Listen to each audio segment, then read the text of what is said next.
Hello, everybody out there. My name is Dr. McMahon with Think Paradox, and you're listening to Talking Time with Caffeine. And with me is our buddy Vandalia1998 here on YouTube, Vandalia 1998. Thank you very much for having me here. No problem. You usually know I talk a lot, but this time I'm giving the reins over to Glenn here. Oh yeah, because that's all because I'm the devil, bitch.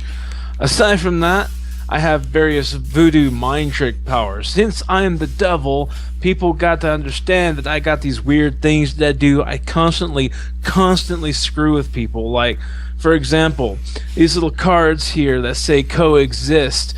I'm the cause of these things too, but also I'm the cause of burying dinosaur bones. But let's forget that stuff. The whole thing of trying to take you away from creationism. I know I'm the devil, but there's some other stuff that you don't know about me. For those of you who haven't figured this out yet, I'm obviously not Barack Hussein Obama, so you can stop claiming that Barack Obama is the Antichrist, people. That's just flat out right off the top. Kill it right there. He is not the devil. I am. Give credit where it's due. Getting into this whole conspiracy theory thing, Mr. Vandalia, have you ever seen the YouTube video Conspiracy Theory Chick that was freaking out about rainbows being shown inside of the water sprinklers? No, but I thought rainbows were just water fraction stuff from... It's the light refracting off the water droplets to show the visible spectrum of light through the electromagnetic radiation force, the very small sliver that we see. And that's a conspiracy, because why? Because there's this woman on YouTube. You can actually check this crap out right now. I'm trying to censor myself a tiny bit because I am the devil, but I'm not the devil about it. I mean, come on. But this chick is in her backyard, and she's got this sprinkler going on. You know the old sprinklers where they got this long board and it keeps going back and forth, big wall of water? Used to play them all the time as a kid. Jump back and forth. Yes, those right there. She saw a rainbow in it, and she was flipping the fuck out. She's like, oh, what's in the water? We didn't see this when I was a kid, and I have to wonder what they're putting in the water. Oh, God. And this chick was serious too, man, because there's all these people that are saying there's something in the water because you see rainbows and stuff. There's something in the water. It's 2 parts hydrogen and 1 part oxygen. I'll tell you what's coming. And they put it in there. I saw them put them in there myself. I'll tell you what's coming out of it. Dihydrogen monoxide. Would it be dioxide? Or is it monoxide? No, it's monoxide. Oh, it's H2O. Dioxide would be 2 atoms of oxygen. You're right. So if you had H2O2, you'd actually have hydrogen peroxide. So it's dihydrogen oxide. Dihydrogen monoxide. Oh, monoxide. Yeah.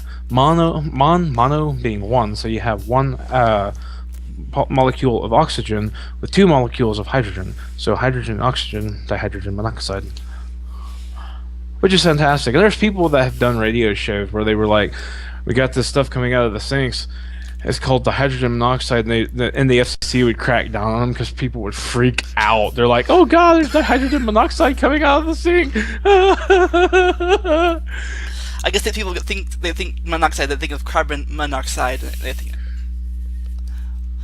that's carbon monoxide is just 2 parts carbon, 1 part oxygen. That's weird, though. How CO2 is good for plants, but just CO1 is bad for everybody. And you wonder why you can't eat charcoal on a daily basis. Yes. In actuality, you can eat charcoal, but carbon itself isn't too bad for you. Don't go off and actually start eating charcoal like out of the bag for your barbecue. That's a different kind of coal. Darn. Yeah, that's a completely different kind of carbon structure. Like, for example, if you burn something, that's carbon. That burnt stuff. It won't necessarily hurt you, it just doesn't taste good. So, if you're watching this around Thanksgiving and your woman accidentally burns the beer, it's okay, you can still pick at the chicken and the turkey. Just don't ask me why the hell she had to burn the beer. Speaking of burning stuff, back when I actually went to church, they actually tried to do a deep fried turkey one time. Yeah, right. Oh, that's hilarious. You ever done that before? I never deep fried a turkey. I've always baked them. I always take and slit the skin in various parts and stuff a whole tub of butter inside the turkey. And I also shove a huge beer can. It's not actually a beer can. It's a Arizona iced tea can, and I fill it with Worcestershire sauce, liquid smoke, and all sorts of other juicy, delicious stuff that you just want to put inside your face. That sounds delicious, actually. You shove it inside the turkey, and that can heats up, and it starts to get all that moisture and everything inside, and smokes the turkey from the inside with that stuff. It's really... If you're ever in the Ohio area, we can do a cooking segment. Like, no problems there. Just keep in mind, my turkeys take about 4 hours to cook. Minimum. what's the magic of editing? And we cut ahead. Oh, why even bother doing that? I can have 8 hours on my channel.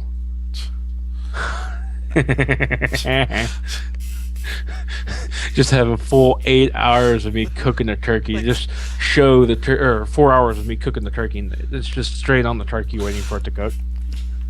Watch the turkey cook. Like, It's physics. like, No time lapse for you. here, We'll call on get this. We'll call it the cooking simulator. here on hour 3, minute 4, we can see the temperature go up 1 degree inside the turkey. Oh no, no commentary. No commentary at all. You let them watch it because they're the ones cooking the turkey in their simulation. Yeah, you see? That way, people who live in really shitty conditions that don't have an oven or can't buy their own turkey, they can still cook their own turkey, but they can't eat it, but they can still have the experience of cooking it. Which brings me to my next point. Regarding conspiracy theories, there is a conspiracy theory about electricity. More specifically, they're saying that there is a quantum battery, one that runs off of virtual particles that pop in and out of existence, that lasts for eternity, and that a certain someone had sold this battery, and it's being silenced and quashed for big coal and big oil, so that they can continue selling batteries that lose charge.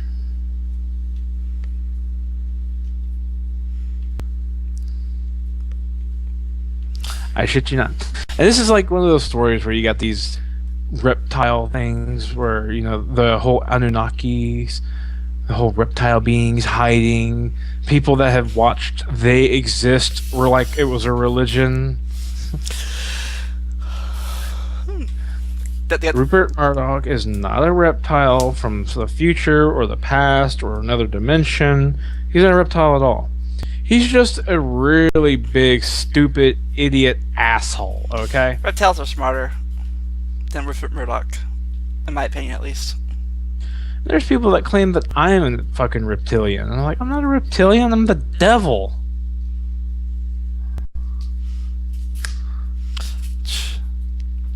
How can you screw that up? I mean, yes, I know I look like I'm a human.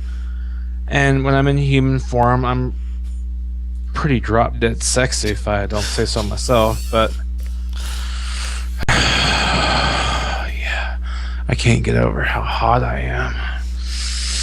I'd fuck me. Oh, wait, we're still on? My bad. Anyway. Yeah, there's this reptilian thing, don't worry about it. And no, the IRS isn't reptilians, don't worry about that. The Black Knight isn't a secret government agency satellite that's been around since Nikola Tesla and before to fuck with you. And I'm going to leave off with this. 9/11 was not an inside job. It was not a bomb. I know what you think about jet fuel. It can be combusted by applying flames. When you have a jet flying into a frickin' building at high velocity enough to be able to keep the air pressure below the plane higher than above it to create lift, in forward thrust, you end up having the ability, if it was to smash into concrete, mortar, and rebar, it would create enough pressure to ignite the engine fuel. And I'm a physicist, so the devil, so you're welcome. Any last words there, Mr. Vandalia? Nope. Uh,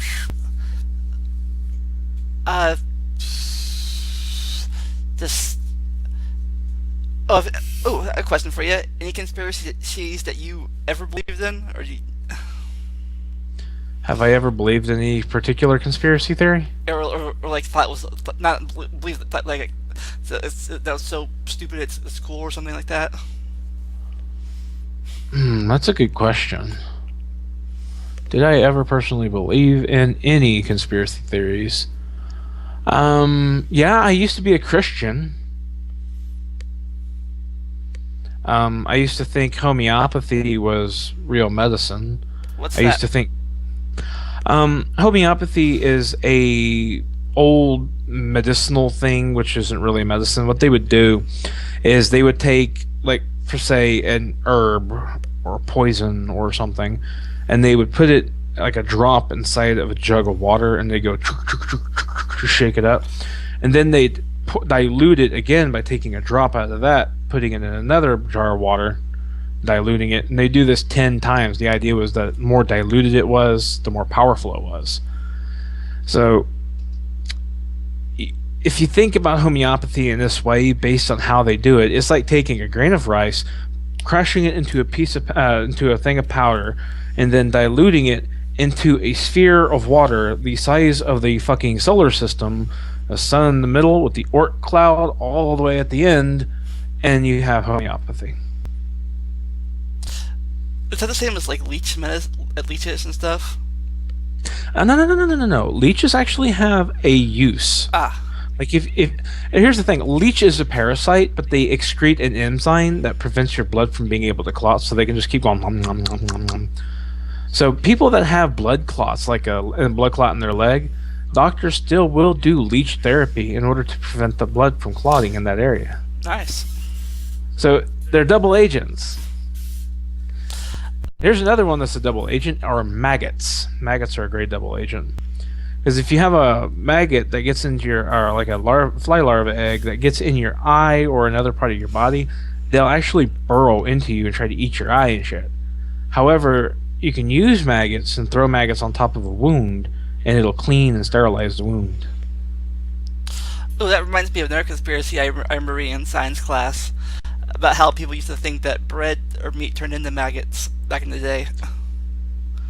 Oh yeah, I remember that. The experiment was that they had a piece of meat that was put inside of two pieces of jar, or two pieces of meat put into two jars, not two pieces of jars. Wow, I messed up. But they put okay, yeah. I'm going to stick with my original saying. They had a piece of meat they took and put into two pieces of jars. There we go. We'll just stay with that one, and I'll roll with it. They put it in two pieces of jars, and they on one it was left uncovered, and on the other one they had a loose mesh screen, and they found that the meat would have maggots on both pieces of meat because the flies can lay eggs to the screen.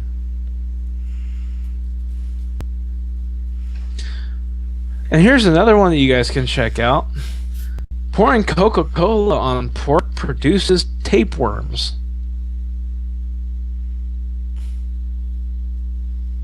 On what? Pouring Coca-Cola on pork products, like a pork chop. Ah.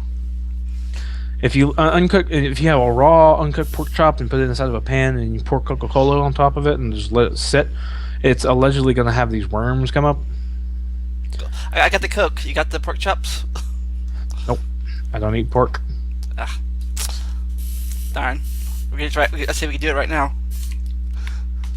Nope. The problem with this is that there are chances that this will happen. But there's people that are saying, oh, it's always going to happen. It's always going to happen. No, it's not always going to happen. There's a thing called pork tapeworms. If you cook your pork thoroughly, you're not going to get a pork tapeworm. Which, if you don't cook it properly, you can get a pork tapeworm in the brain, causes migraines and seizures and even death. Yeah. Darn it! I like eating all my meat medium rare or very rare. You should cook fish and pork thoroughly. And they don't realize that if you freeze your pork, or your fish for that matter, if you freeze pork or fish, you can eat that shit raw without cooking it, and you'll never get a parasite because it kills the parasite. So freezing or very thorough cooking. Yeah. And it kills the parasite. You ever ate frozen chicken or frozen fish, or whatever that what you said? I've eaten sushi, and in the United States it's required to have it pre-frozen before they use the raw fish.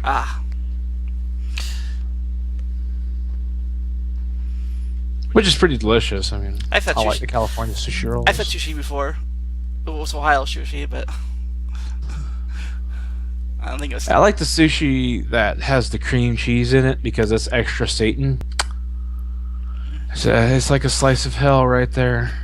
It's just like Mama's cooking. Oh, Mama. I miss her. God rest her zombie bones. Before we go, you want to say anything about your friend that passed away? I would much rather not. I've already said enough about that on my own YouTube channel, and I would rather not continue the discussion. Okay. On that topic. I already went to his funeral today, and that's about it. Yeah. I understand. Alright, well, anything else you want to talk about then? No, we're good. Alright then. This has been Glimping Man, aka Think Paradox. You see his website down below. Check it out. I'm the devil, bitch. Alright, see ya. And remember to enjoy the randomness.